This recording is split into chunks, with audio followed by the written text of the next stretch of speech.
going to go. I totally forgot to hit the intro. All right, Real Migos, we are back. Today we do not have Ian, of course. He is out of town.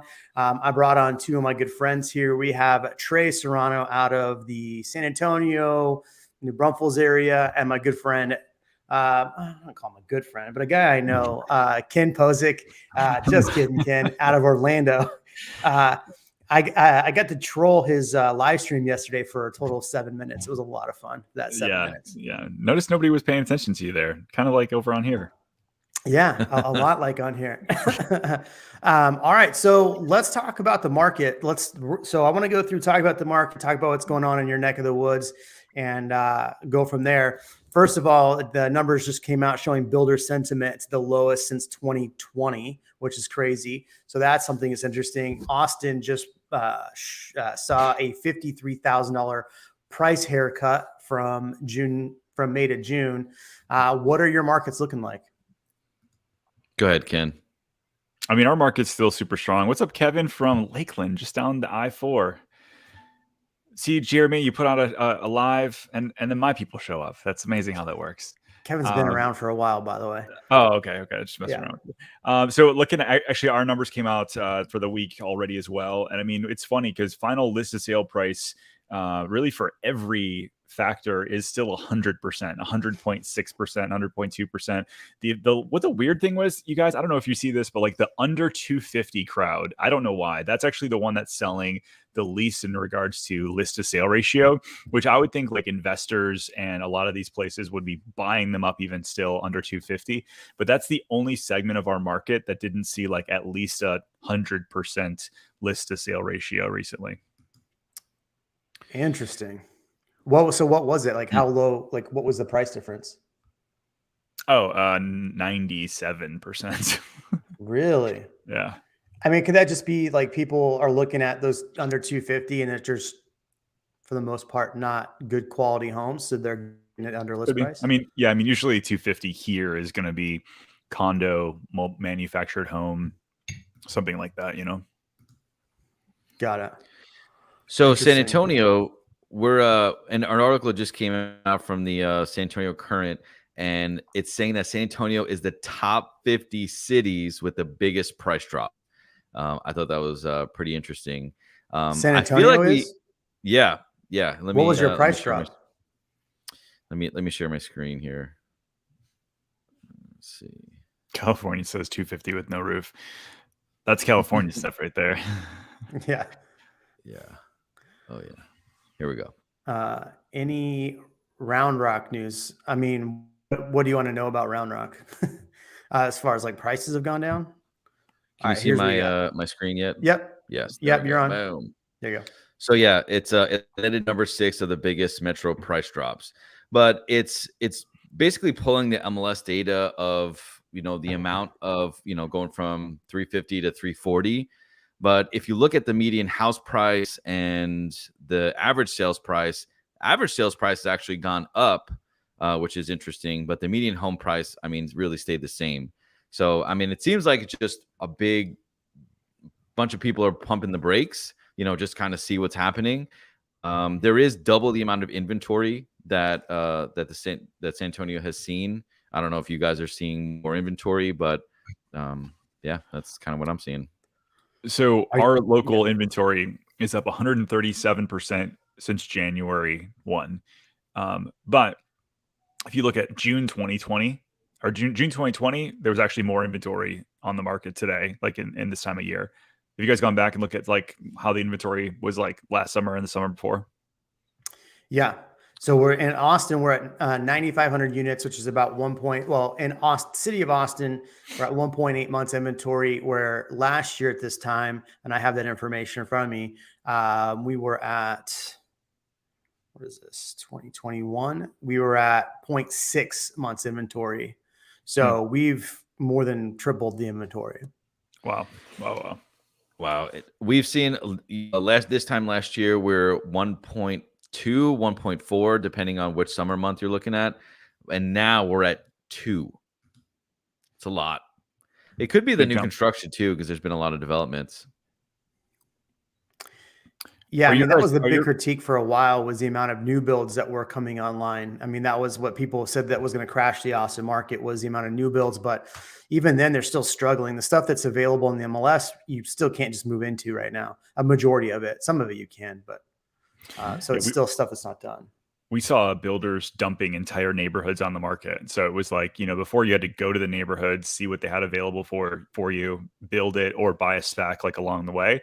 They just said, hey, listen, we've got 80 lots left. We're going to list all 80 today. And then however long it takes to sell, it takes it. And so I think that's skewing the numbers here anyways. Are you guys seeing a bit of that too? Like builders just saying like, forget it. Let's just dump all of our inventory on the MLS. Yeah, we're seeing a Absolutely. lot of, I'm seeing a lot of builder inventory on the MLS. I mean, if you look, 9,500 units, half of that is actually just completely vacant properties. Half of that half is all new construction. So we're talking like 2,800 homes on the MLS are new construction. If you go back to January, we didn't even have 2,800 homes on the market. We had Gee. 1,800. So even all the way up through March. So just to see this amount of inventory, I mean, if you think about it, a third of the inventory is really new construction. So that adds, if that new construction is not there, I mean, you're talking only 6,000 homes on the market. 6,000 homes on the market? In Austin, yeah. Wow. Or the MSA, our MLS, not the city of Austin only has like not that many homes on the market. Yeah. And I mean, I feel like with the increased amount of inventory that we're seeing, you're also seeing a bigger amount of price drops. And I feel like it's an opportunity, opportunity where people can, buy a good house in a great neighborhood and, not really have to deal with the bidding wars anymore. Yeah, 2,800 homes on the MLS are in the city of Austin. So if you think about that, out of 9,500 on the market, only 2,800 are actually in Austin proper. So I'm looking mine up now. So that being said, so Ken, it sounds like the Orlando market's still moving. I mean, we talked a couple weeks ago, and you said had slowed down, and all of a sudden, a couple weeks later, people were dropping back in. What are you seeing overall in your market? Yeah, I mean that's we saw a huge slowdown in just inquiries. Like I'm like crazy about all these different inquiries and like KPIs that we follow. So like I look for like inbound leads, how many appointments are we going on, how many contracts are we writing, how many contracts are getting accepted, and then our listings, how many offers are coming in. And so really everything had slowed down 30 to 35% in regards to our amount of inquiries, all that kind of stuff. My team and I, we were writing like 15 offers a week and getting like 12 accepted a week, and now we're writing like 10 and getting 9 accepted. So it's roughly 35% less activity all around. And like every KPI that I follow. So that being said, I'm like waiting for prices to still drop. Like median price here is still going up, that's the kind of weird thing. I mean, when you look at like the average list to sale price, like I said, it's 100%, 100.1%. It's still like ticking up. It's just not, 1 to 2% a month, which is what we saw last year. So what is the median price though? Like, what does the median price get you?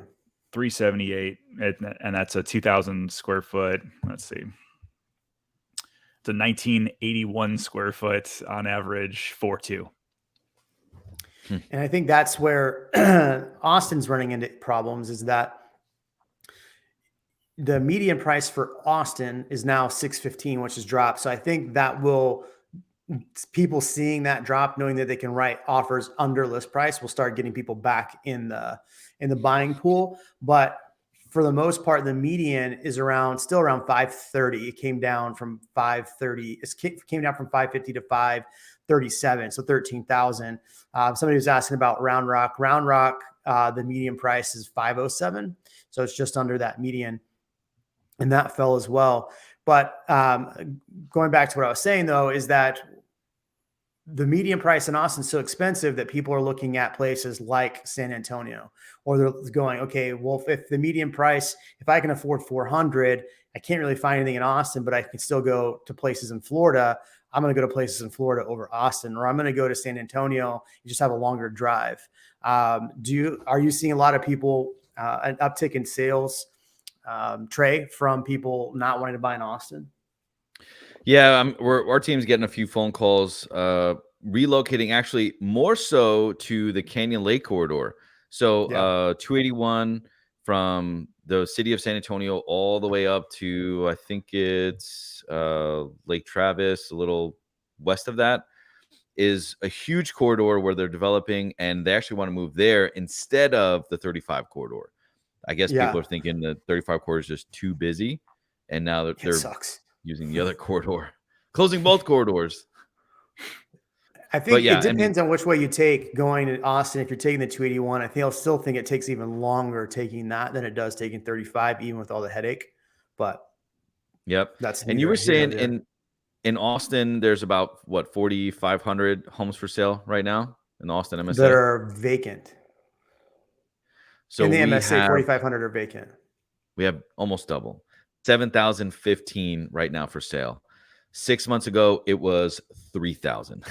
That's crazy. Yeah. So okay. So you're at 7,500. We're at 9,500 in inventory in our MLS. Obviously, San Antonio is a bigger city, so you'd think that San Antonio would have more inventory than Austin.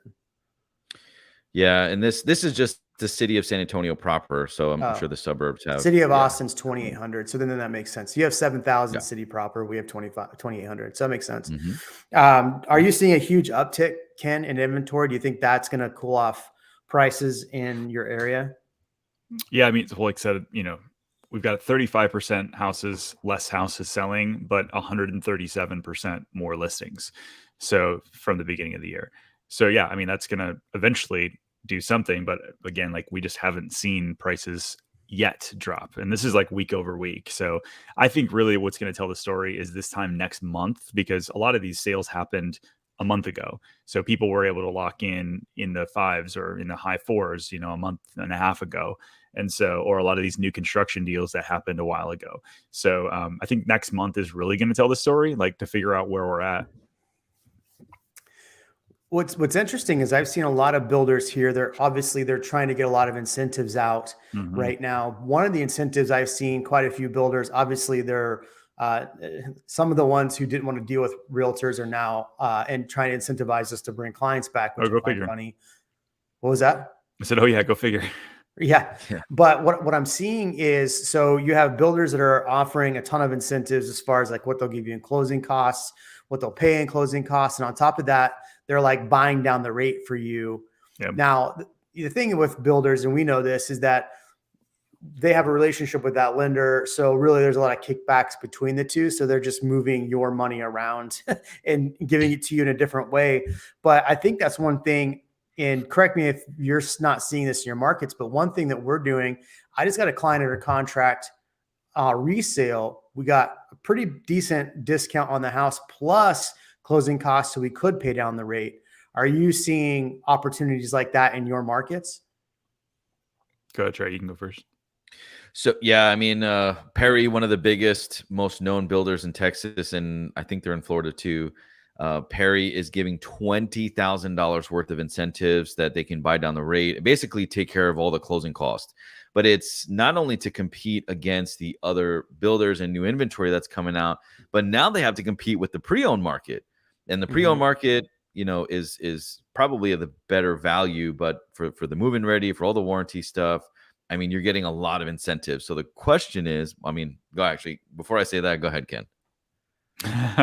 Yeah. So for us, we've got incentive. Yes. I mean, we've got builders like Lennar and DR. Well, DR Horton's always been good to us, but Lennar went from, hey, we'll pay you $2,000 as an agent to now it's 4% plus a $10,000 bonus, like overnight, which is wild. Totally agree. It wasn't like, hey, we're going to go from 2,000 to like the flat 3% that many of us are used to seeing. It was like, hey, we're just going to go all the way to 4 plus a bonus, right?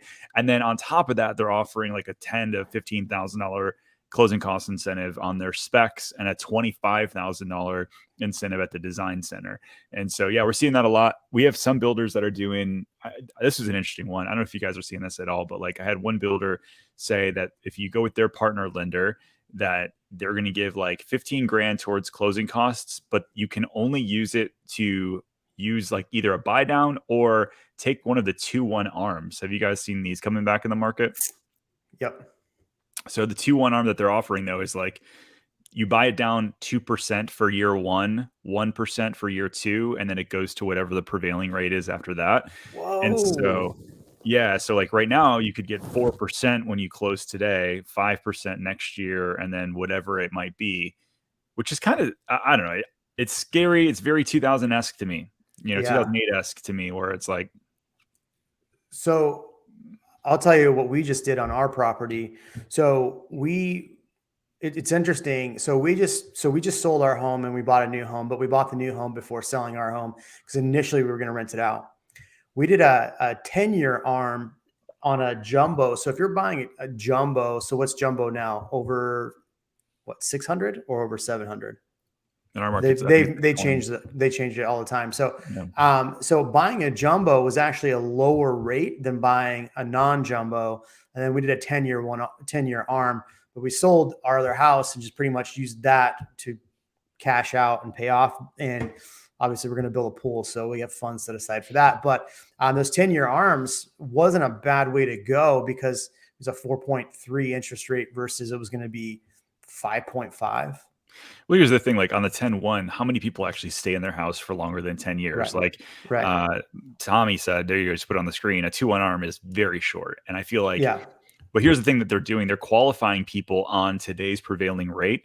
So, which is different. Like in 2005, I remember I was in the business and it was like, hey, we're going to give you a 2-1 arm and we're going to qualify you on a 2% interest rate, but that's going to go to 7 in a couple of years. So like they're qualifying people on stuff that they know they're never going to be able to afford. And they would just tell them, oh, don't worry about it. You can refinance.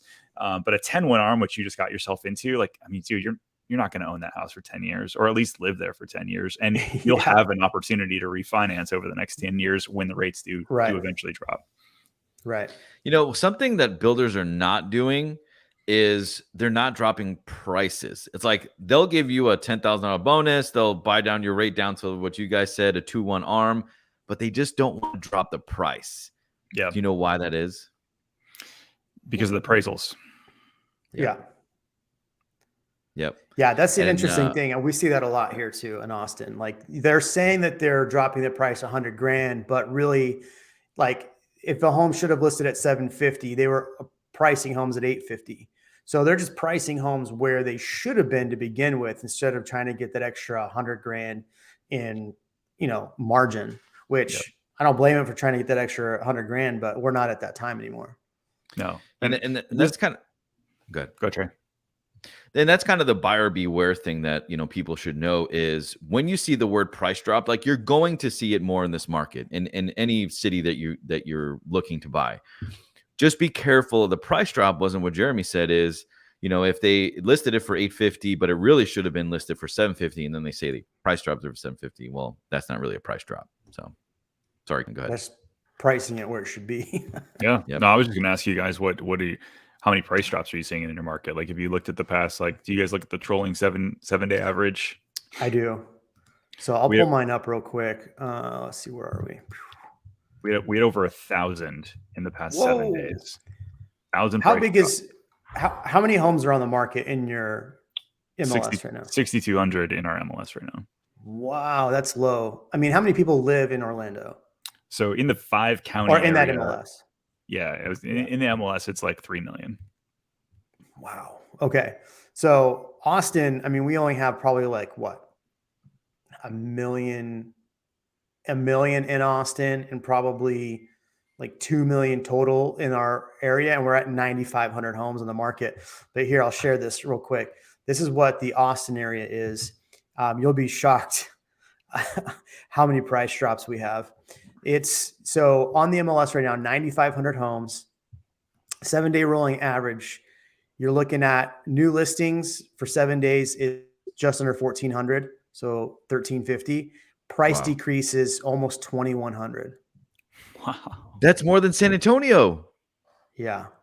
Dude, that's crazy. We have double the amount of homes. But look how many are going under contract. 580 and 467. You add these two together.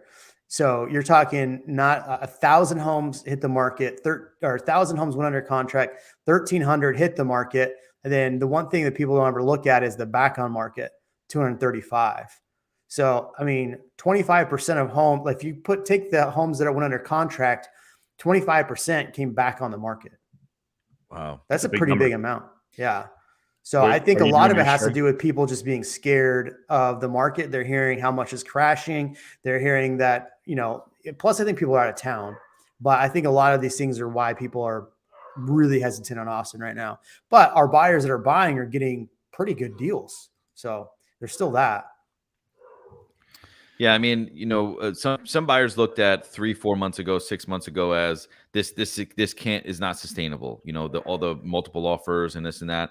But now that we're seeing all the price drops, we look back at the market 6 months ago and kind of wish that we participated in the bidding war to get a better rate. And now, I mean, there's still an opportunity. It's just a little different. No, I think there's a lot of opportunity. I mean, if I'm a buyer, the interest rate thing aside, I would rather be in today's market where you actually get to choose the 10 houses you like and then go write an offer on the best one. And then most likely they're going to help you with closing costs, or you can negotiate down a little bit. I don't know. I'd rather that market, and then understand that because you're seeing this everywhere on Facebook, and some salesperson has said this, because now I'm seeing it go everywhere on Facebook. It's like you marry the house, you date the rate. And yeah, I'm starting to see that a lot. And so I think that's true. That's a great point. I was going to say something about builders to that. Forgot what I was going to say though. But how many? So how long does the average person stay in a home? Surprised to hear that move within 10. I mean, it's what, 6 years, 7 years? I think NAR, the National Association of Realtors, said 7 years recently. Yeah. I move every 3, I feel like. I move every 5. Yeah. Here's ours. Out of the so we've got 1,100 new active listings, decreased almost the exact same, back on market. But we got it's crazy to me that we've got more solds than you. That's kind of a weird thing. But this is a 4-county area, so this is pretty big in comparison. Is that what's your under contract? Is that the sold? No, pending. Is 1,000. Yeah. So pending's a little bit higher than us. What was our closed? Our closed was 755. Yeah, you're right. Yeah, so 867, and then expired. Oh, here's an interesting one. So mine's 16. This is a really interesting one for you guys watching. If you don't, expires are essentially the ones that don't sell. How many are you seeing an uptick in expireds yet? Let's see. What are you at? You're at 167 plus 28 withdrawals. Look at your expireds. What's the canceled?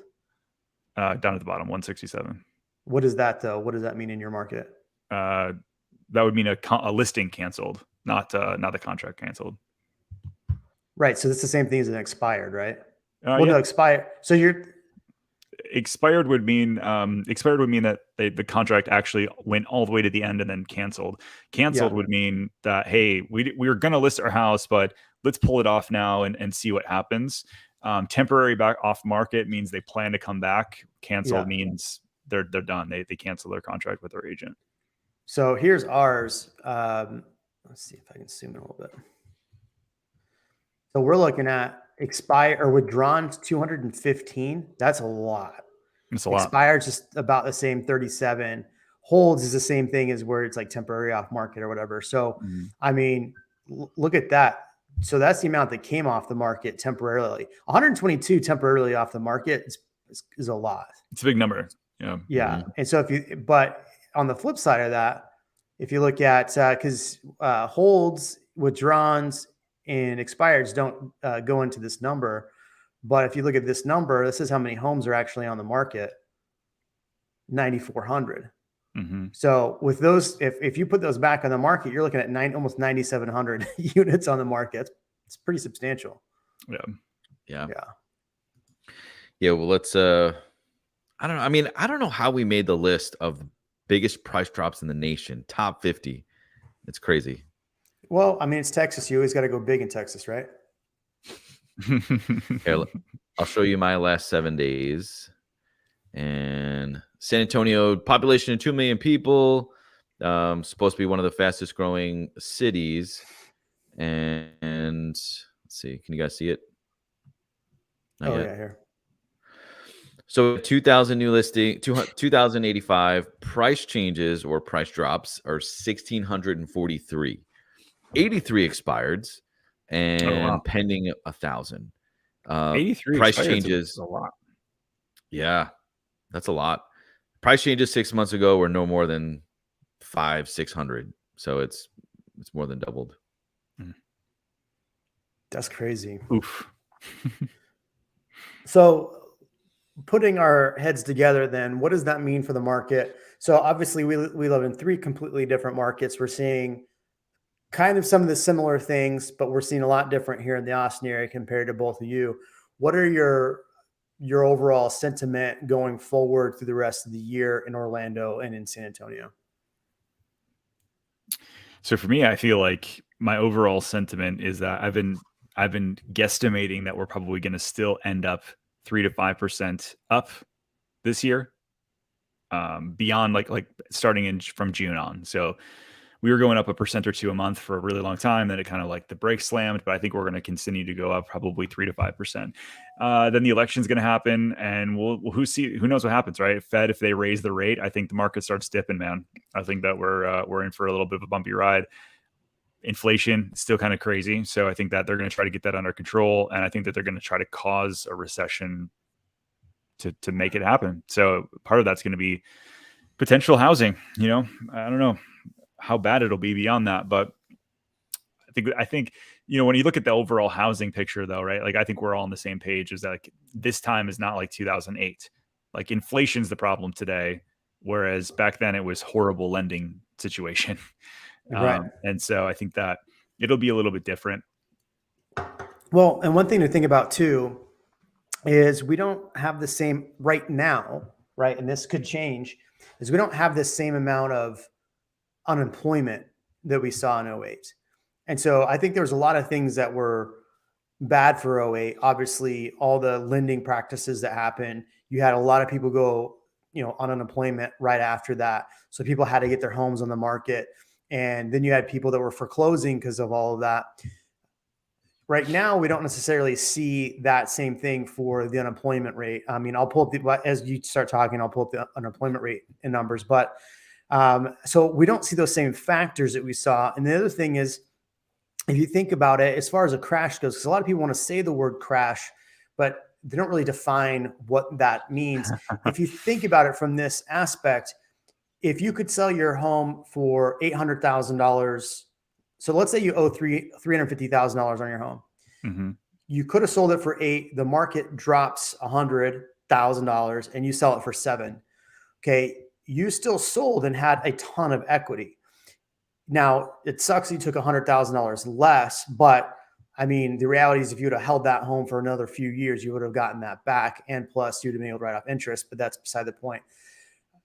Yet you still have equity. And so, in an article that recently came out showing that Austin was like number 2 of most equity rich areas. So while we see a lot of this inventory, and I did a video about this that came out this week, is basically there's a lot of people too that had FOMO trying to buy homes, and now they're having FOMO trying to sell and make money on those homes, treating them as stocks, right? And not as a long-term investment. Do you think that's some of the things that are plaguing the market right now too? Yeah, go ahead, Ken. No, I think so. I think defining what does crash mean is a really funny one, or plummet. The market's going to plummet. Like Bitcoin plummeted, like going down 67% in a year. That's plummeting to me. Yeah. Do I think the real estate Seriously. market is going to plummet? No, I don't. And even if it did, like the Great Recession, on average, home values went down 34%. I mean, in Orlando last year, prices went up 20. So if I said, hey, the market's going to crash and go back to 2020 pricing, like I think most people would be just fine. And the fact that we had so many good, like actual mortgage processes in place where you had like people putting down 20%, I think we're in a good spot. But like you said, jobs are huge. Equity is huge. There's never been more paid off houses in history than today. So that's like all good things in regards to the housing market, in regards to just like a long-term right store of wealth. It's it's kind of funny how people, can see the stock market crash 20, 30, even 50% in portfolios, and that's not a big deal. But a house price goes down 4 or 5%, it's like the end of the world. I feel like there's more content around that. I've been So calling my stock guy, like it was a big deal to me, but here's the thing: I still kept investing even through it because for me, like dollar cost averaging, you just keep moving forward, and you buy when it's low, and keep buying. So Austin's unemployment rate is crazy low. 2.6%. So the thing is, like, a lot of these companies that were supposed to be hiring, they're not hiring, like they're on hiring freezes. Well, they still had like a lot of people they were trying to hire. So it's not really like they're letting people go. They're just freezing how much they're hiring. So it's open positions they're not filling. And that's still, we're at 2.6% unemployment rate. We're fully employed at this point. And if you look at the nation, if you look at right now, we're at 3.6 with 5 million unemployed. But if you look in 08, we had 7.3% unemployment rate with 11 million. So that's double. So that's why, I mean, a lot of people are worried, but the fundamentals are still there for the most part. Will the market hit a recession and will we see prices come down? I don't think anybody's really denying that we're probably going to be in a recession if we're not already. But what does that actually mean? I mean, being in a recession doesn't always necessarily mean prices are come crashing down. I mean, Austin just saw a $50,000 turn, but we kind of see that this time of year anyway. Yeah, I mean, I feel like San Antonio is a lot different than a lot of other major cities. We do have a lot of job growth. If you don't mind pulling the San Antonio unemployment, we've seen house prices rise 30%. There was a Fortune article that said San Antonio is overpriced because of the median household income. The median household income is like $59,000, and it's 7 times now because of the 30% increase in price. We've also, also had investors buy 26% of the properties last year. And now is 20% increase in rents. So I did a video on this with San Antonio overpriced. San Antonio rents have gone up 20%, and now we're starting to catch up finally to Austin, Houston, Dallas with rental rates. And it was the most affordable city, but now I feel like it's creeping up. And it's almost like that. You said this before, Jeremy, is like that bullwhip effect where you have a huge house price spike, and then you see rents catch up later. Yep. And that was thanks to our good friend, the uneducated economist who came on last week. That was a great interview. If you haven't seen that interview, I highly recommend it. Uneducated economist is a guy out of the Washington area or Oregon area. He works at a lumber mill. He spends a ton of time following economic updates, what the Fed says.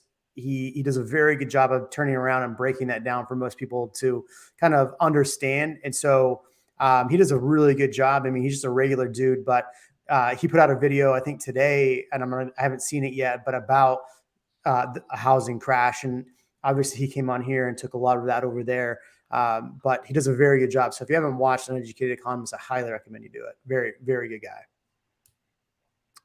So Ken, what else is going on over there, man? Other than new glasses, who dis? Glasses, these are, man, you've seen these before. Yeah, 3 months old. I mean, I don't know. It's interesting because I feel like we all just, so much of my team has been only in the business for like 5 years or less. Mm-hmm. And all people are just amazing humans and salespeople in general, but they've never been in a market like this before. So it's been re-educating them as well. Like, hey, remember how for 2 years I taught you how to get people into homes, even though there's 27 offers? Great. Now you don't have to do that anymore, but you got to learn this skill over here instead.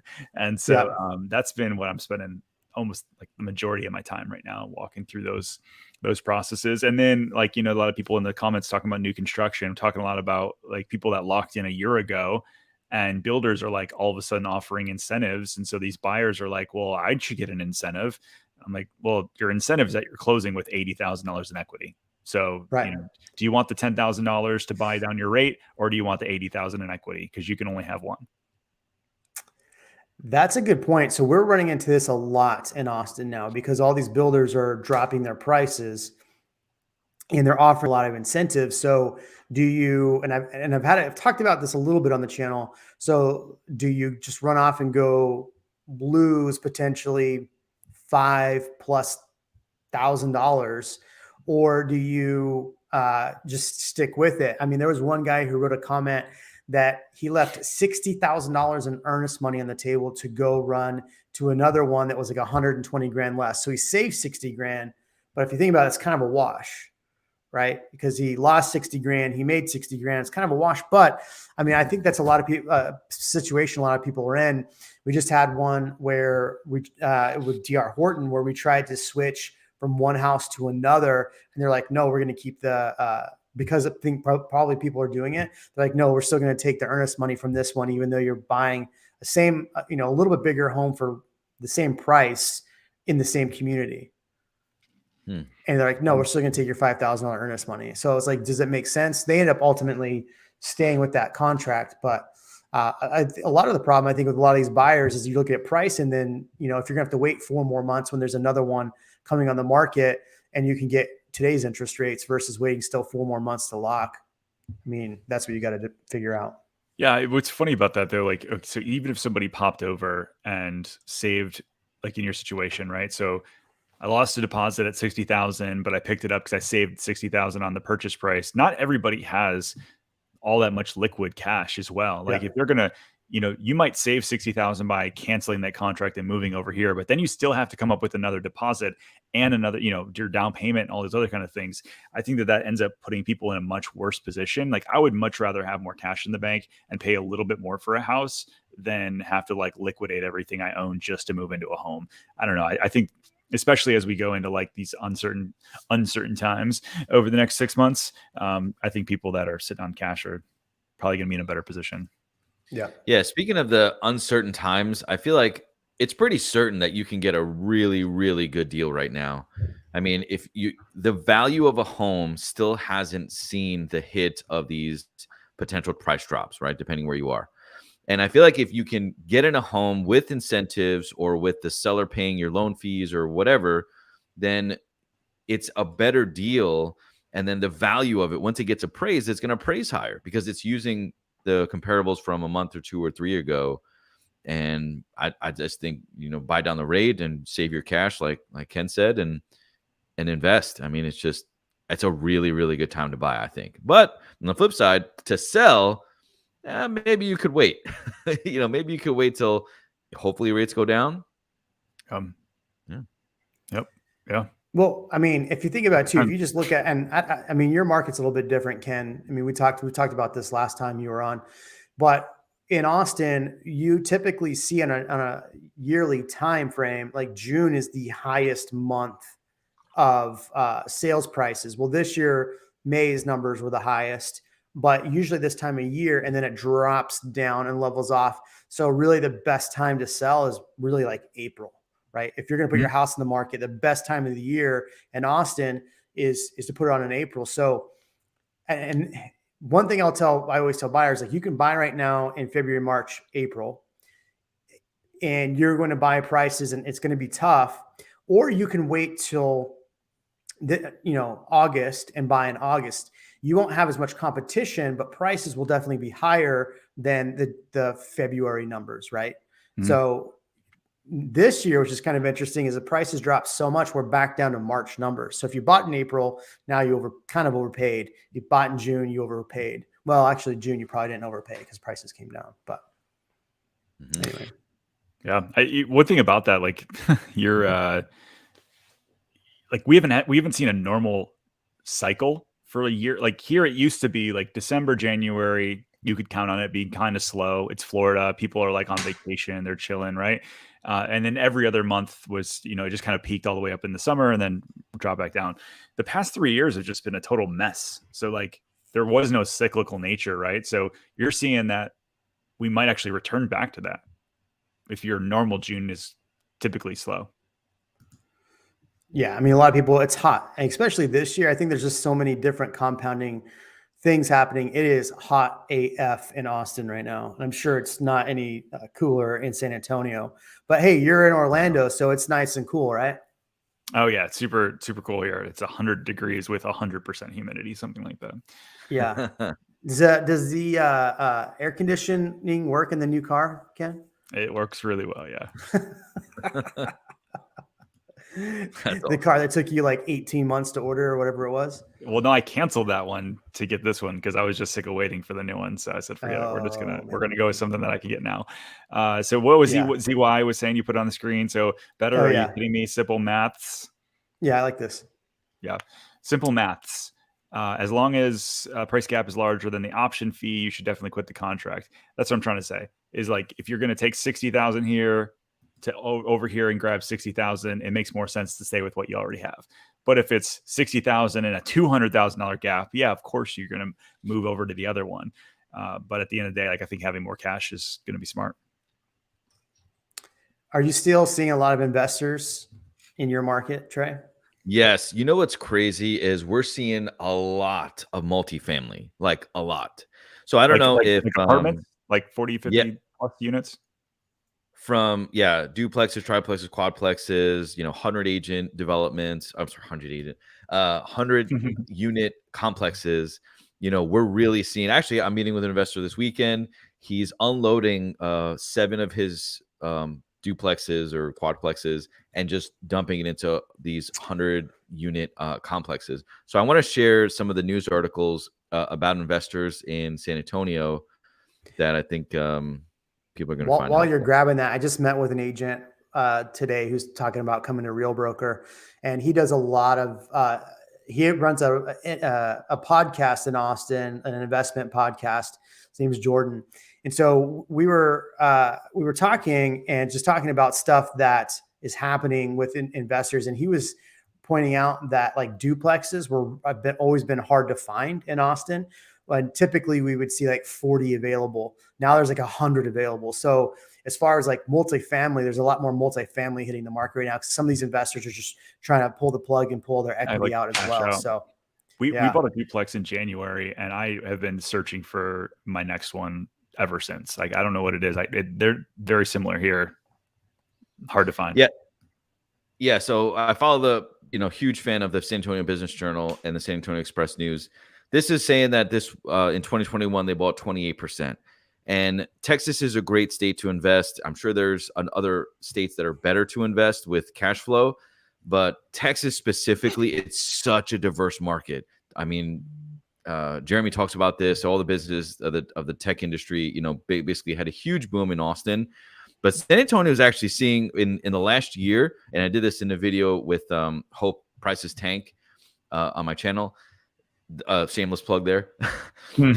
But it's showing that there's a lot of development, not only in the infrastructure, but like I said, the migration from Austin and migration from the north. I feel like San Antonio really is like a very blue-collared city, and it's just a ton of potential, not only for investing. I mean, cash flow could be better in other states, but it's a very, very safe investment, if that makes sense. The biggest problem with San Antonio is that the tacos aren't as good there as they are here in Austin. So, well, it's a thing, right? You guys argue about that. So. I said that with all the sarcasm in the world. Well, actually, I'm not sure. We were called the breakfast tacos. So I'm. Yeah. Your girl Kamala called you guys the best breakfast tacos in the planet, right? No, they called us that. Us Latins are breakfast tacos. Okay. I'm a breakfast taco. I misheard. That's the wrong place. Wrong live stream. But oh no, it wasn't Kamala. It was what's her face. It was Biden's wife, right? Yeah. So we were called breakfast tacos, so we win. Yeah.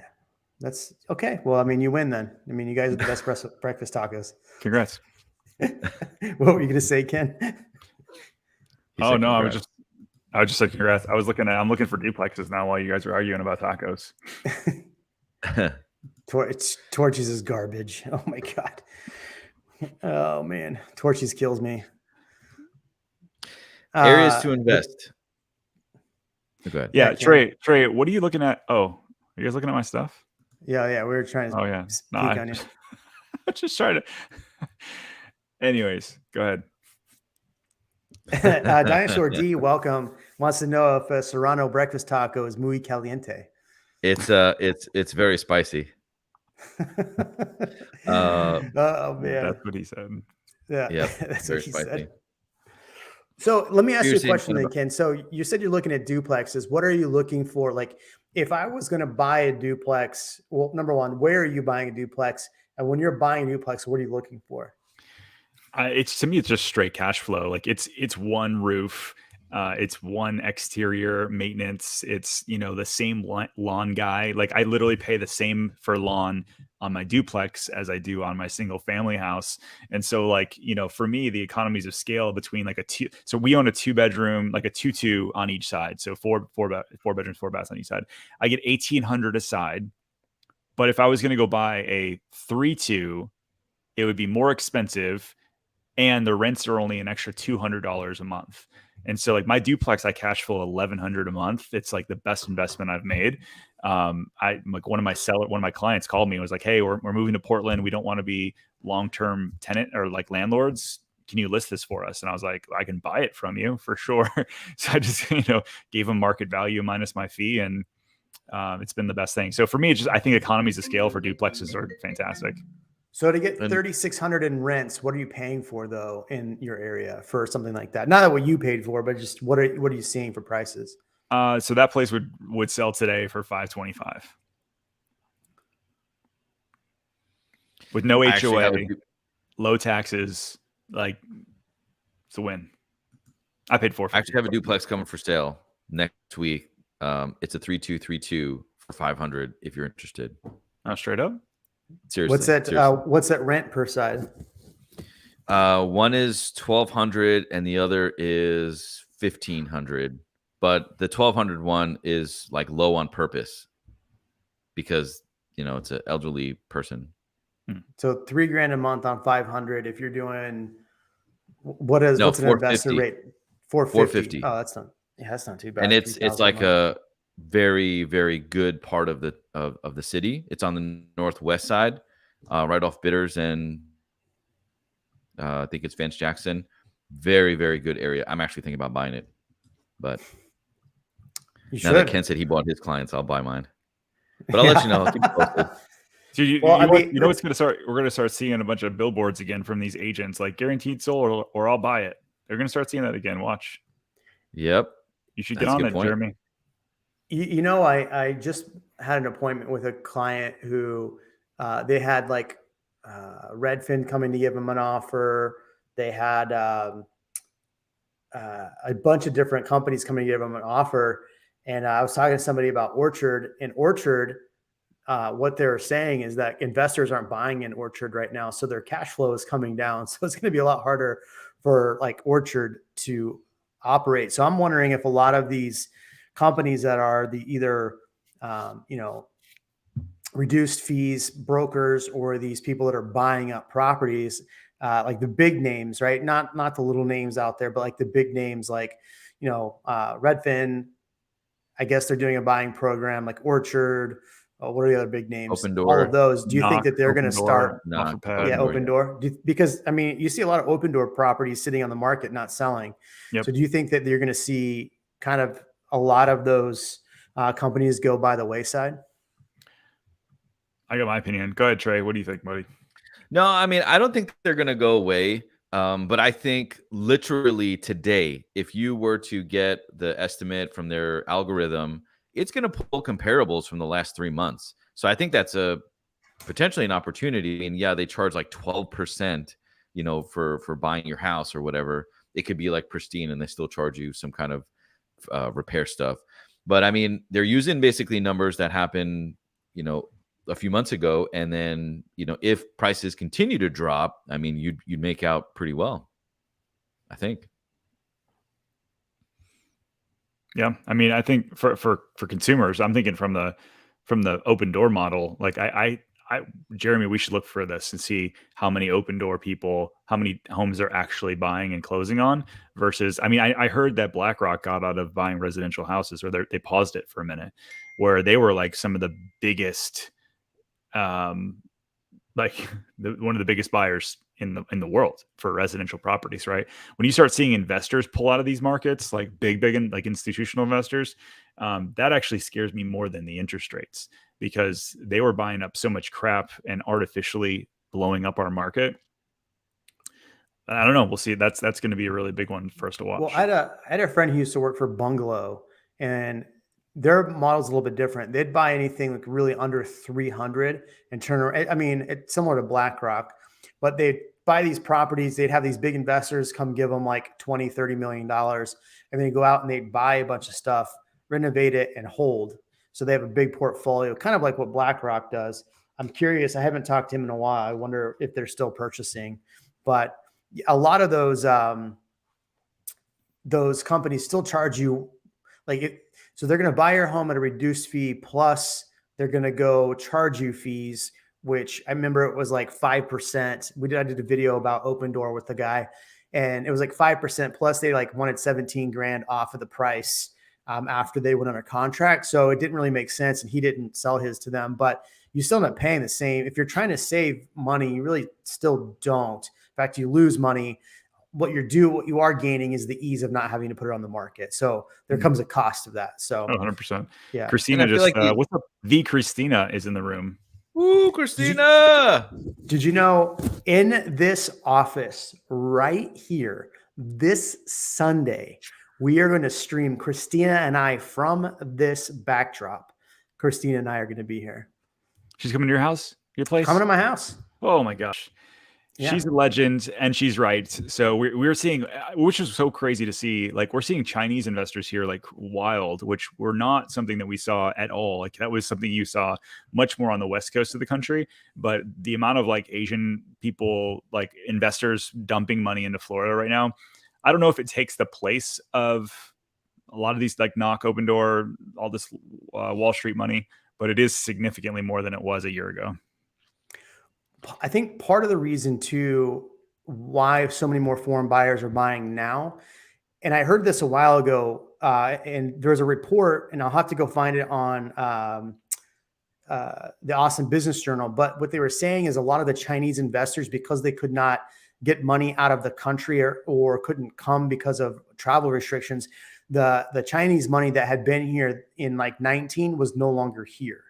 So you had a lot more mom and pop shops buying in Austin, or these, institutional investors in the United States, that we were losing a lot of that Chinese buyer. So maybe we'll start, because restrictions are lower, we'll start seeing more investment from that reason. But yeah, Christina's right. The number of investments from foreign buyers is definitely up. Yep. With these iBuyer programs, I feel like it's, we're going to start to see them go away.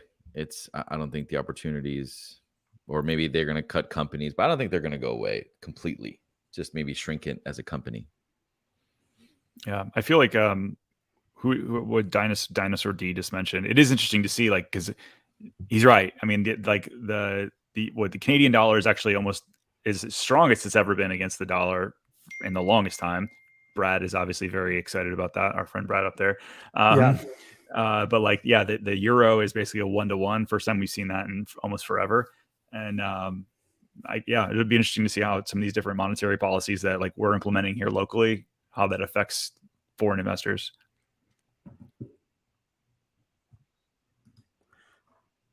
Christina says, I know they are buying now because they had trade embargo and they had a harder time being able to buy. That's been lifted. No surprise, Russian investors aren't buying. Yeah. What do you mean? Yeah. So weird. Putin's not buying? Oh, that's weird. Yeah. Yeah. Putin's just trying to save his ass now. Dan wants to know if I'm still seeing investors buying in Austin. I would say I'm still seeing investors buying in Austin, but a much reduced rate. If anything, they're buying stuff off market, like doing wholesale deals. So they're picking up wholesale deals that come up versus like buying, or they're buying multifamily versus buying single family. So that's what I'm seeing. I haven't done any. In fact, all of our people that have been buying investments have all been buying like New Braunfels, Stone Manor, and around the outside areas, not Austin proper. Are you still seeing a lot of investment? I mean, you've already said that you are, but are you still seeing a lot of investors buying, Ken? Yeah, I mean, it's more foreign people are starting to pick up. So the moms and pops are freaking out because they're like, if something hits the MLS right now, well, I guess now you might be able to get a little bit of a deal, but like you have to have so much more margin in your investments than you did just like 6 months ago. 6 months ago, you could have basically bought at market value, held on for a little bit, and by the time the house was renovated, you had equity. Right now, you actually have to be smart again. And so, but I've got a lot of these wholesalers I'm calling, like, hey, do you have any off-market deals? Like, 'cause I'm still willing to buy, even at higher interest rates. Like the cash flow is still there in a lot of these areas. So I'm like trying to find off-market deals, and they're freaked. They're like, they're not sure how to buy in this kind of market. There you go, Dan. Go to Florida. Call Ken. I'm actually getting a lot of the off-market deals, and a lot of wholesalers are calling me about off-market deals. I'm assuming maybe it's just people are, scared of the market, scared what's going on, and they don't know what to do, and maybe are just panic selling. Yeah. Dinosaur D. Which one are you laughing at? Yeah, there you go. There. Yeah. Dinosaur D says, I got a question for Trey and Ken. Do you watch R.E. Jeremy's? He started calling me that because I changed the background, I think. But no, Siri. Evil twin brother I can't even say that word. What are their thoughts on that? And while they are at it, thoughts on Treviso. So Treviso is in Austin. I talked so much crap about that community just because of the prices and what you get. But anyway, what are your thoughts on the redude? Reventure? Yeah. I listen, I think, anybody that can talk sensationally will get views and they're going to make money from it. And so they're going to say the most outlandish, crazy things, whether they're true or not. Yep. We don't talk about Treviso. No. What's interesting is I've taken issue more with the data he tries to use versus the sensationalism of it. Like the picking of the data? Yeah. I mean, I was just in a video with Broke Agent Media talking about a big name brokerage. If you want the video, I can put it out there. A big name brokerage was cherry picking their data to make other brokerages look bad. So it's no surprise to me that somebody's going to cherry pick data, but everybody that's listening to that person, if you're taking financial advice from somebody who's never owned real estate, who's never been involved in anything real estate related, look, real estate agents aren't always going to be 100% correct. And I don't think he's always 100% correct. You got to look at both and kind of figure out what's right and what's wrong. But the sensationalism of false data is where I have a big problem with. That's my big issue. Yeah. Christine just mentioned that the Redfin article that he cherry picked. Yep. So she wrote, "Oh, Jeremy, did you see the Redfin where he said that Austin's compound decrease is in home value is 42%? Is that you're talking about the owner of Redfin when he was on? Yeah, that guy's really funny too." Mm-hmm. You didn't give us your thoughts, Trey. Give us some thoughts. Rents in San Antonio. I'm actually going to pull up that article that rents went up 20%. I did a video on this where rents were the lowest, and we've seen one of the biggest, next to Austin, of course, we've seen one of the biggest price jumps. So, I mean, I think that's why there's a big push for multifamily in San Antonio. Rents are increasing. And I mean, single family is good. I mean, the city's pretty much landlocked at this point. So multifamily is really the only development you can do, but rents are going up, and now that it's more of a tech-friendly business city, the city managers kind of invited all these businesses and job growth. You have suburb growth and, that information, do what you want with it. But I really think that it is a good time to invest. Cash flow, our taxes suck though. Taxes have gone up just like everybody else, but it's about a 2.4 now, maybe 2.6, depending where you are. Here's my thought. This is just a random thought about, everybody talking about, like I just watched a video with Patrick David where he was talking about how it's going to crash, but don't listen. He basically said the market's going to crash, but I don't know if it's going to crash. Like, okay, just use your words and say what you mean. But what I found interesting is one thing he said in there was he talked about builder confidence, that builder confidence was the lowest. That the other thing is that he talked about was refi rates are so low, right? So people aren't refining right now.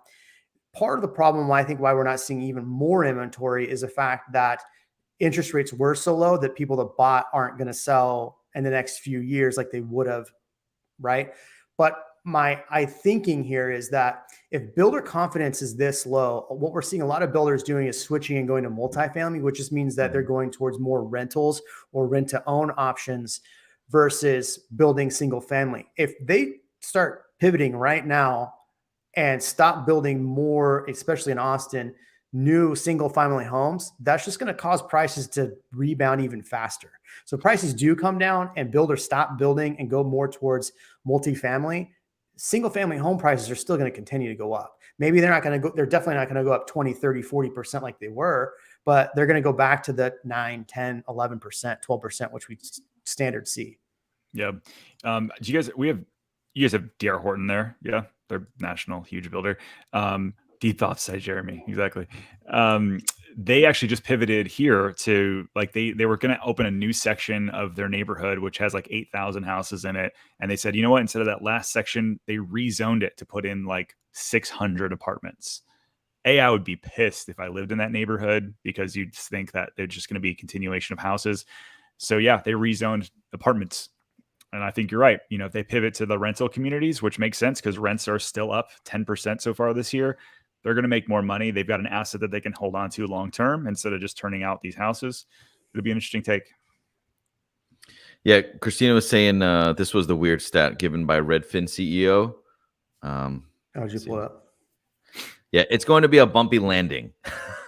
That's what the Redfin CEO said. Christina, I'm assuming that's what you're referring to. Home buying demand weakens, home equity at a record high, and inventory gains. I think, love that. It's a very educated statement. And bumpy landing. Well, hopefully investors keep still sending them money and people keep paying for ads on their website. Otherwise, they're going to have a hard time paying agents. Bunker Ranch, I like Bunker Ranch a lot. The one thing I don't like about Bunker Ranch is that all the fences are see-through. So a lot of these communities that have see-through fencing, you have to spend a lot of money to put up trees and everything and get some privacy. So that's my only issue with that. I just don't like the name. It's kind of cool. I mean, it's a cool neighborhood. I bought my house last year, 525 at 2.99, not selling anytime soon. See? So there are no buyers in Austin. That's interesting because I just put 3 under contract this weekend. Okay.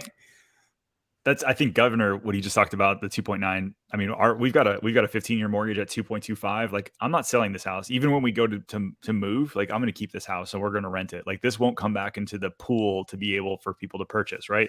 And so I think you've got a lot of people that way, like where they're like, I'm not going to sell my 2.5% or my house at 2.5% mortgage to go buy a more expensive house at 6%. Like, that's going to cause, I think, less people hitting the market. Dude, and that's a great point. Like, I never really deep dived into that. Is, you know, what if people don't really want to sell? I mean, if they're locked in at the 3, you know, we have an abundance of inventory right now, or I say abundant, but it's not really. And what if people don't sell? Yep. Interesting. So the question here is there a reason the MSA did not come down as much as Austin proper? I think there's a lot of manipulation in the data with the company that does our data. I've called this out a couple times. I will pull the same data they pull, and I will personally show sometimes more, sometimes less closed homes in that time frame. So I think it could just be a manipulation in the data a little bit. One thing is that in Austin, if we had a lot of, and I'll have to go check the information on this, if we had a lot of lower price new builds close all in June, that'll definitely manipulate the market down as well. So that's something that really happens with some of these new construction stuff that's under contract a lot lower, that's been under contract for 18 months. It's finally closing. It's going to hurt the prices as well, because if you think about it, if you were to put that same house under contract in January and closed in June, if you did that, you're looking at probably an $80,000, $150,000 bump. Where if you bought that house under contract, you know, a prime example, my property in New Braunfels just closed, and I closed that for under 350. Resale on that home was almost 500 right now. So if we would have backed out, the builder just could have put it up for 475 and made a ton of cash. So I hope that helps. But what else? Was Reed Jeremy something? I'm in the same boat, never selling. People won't sell because their upgrade will cost them more annually in taxes. It's very true. We'll experience less turnover in the market, I think, especially with peeps that bought in 2019 and before. Yeah. All right. Last thoughts. We're out of an hour. Ken, what's your last thoughts? It's fun, man. I think this is all fun. It's not like, that's the amazing thing about real estate agents, and like the way that I feel like everybody's talking about, we're just gonna have some technology to jump in and like crush real estate agents. Think about this: if it was like all just technology based right now and you had nobody to help you guide you through the process, you'd be kind of lost. There's enough real estate agents trying to figure it out themselves along the way right now, let alone a person who's going to buy a house once every 10 years. And so I enjoy figuring this stuff out, and I love these shows, man. You're nailing the content. What do you got there, Trey? I appreciate being here. I think this is a very interesting time because we've never come out of such a housing boom that we've seen, at least in Texas. And, you know, now it's kind of an uncertain time, but with any uncertain time, there's a lot of opportunity, you know, and basically what Ken said is, you know, having an advocate where, you know, you're looking at everything together to trying to make an informed decision. I mean, you can look at it two ways. You can look at it as the naysayers and the everything's crashing down and falling, or you can look at it as, hey, how can we find an opportunity in any market? Well said. So I love this. So JH is basically saying, putting words in my mouth, saying that I said the market will never come down. First of all, the market hasn't come down because we're still annually year over year positive. What I've been saying for a very long time is that prices will continue to rise as long as we don't see a huge increase in inventory. I've also said several times, once we get closer to 3% inventory, you'll see prices come down. And then I've also said several times over and over and over, this time of year, prices come down. I showed you 2021. I'm showing you now. The cycles are the cycles. So to say that I'm saying they'll never come down, I'm saying as long as we had inventory low, interest rates low, prices won't come down. And at the beginning of the year, I said, I don't see it coming down because we don't have inventory. We didn't, and we still don't have as much inventory as you think. Blah, blah, blah. Hey, look, all the comments help the algorithm. So keep it up. I mean, you're just helping me Prices, out. values are up, prices are down. Is really in a nutshell. People beware for yourselves. Okay. Go keep watching the Reventure channel. Don't ever buy a home. Don't ever buy a home. Stay away from it because you can't handle home ownership. It's fine. All right. We'll catch you in the next video, everybody. Appreciate you. Peace out.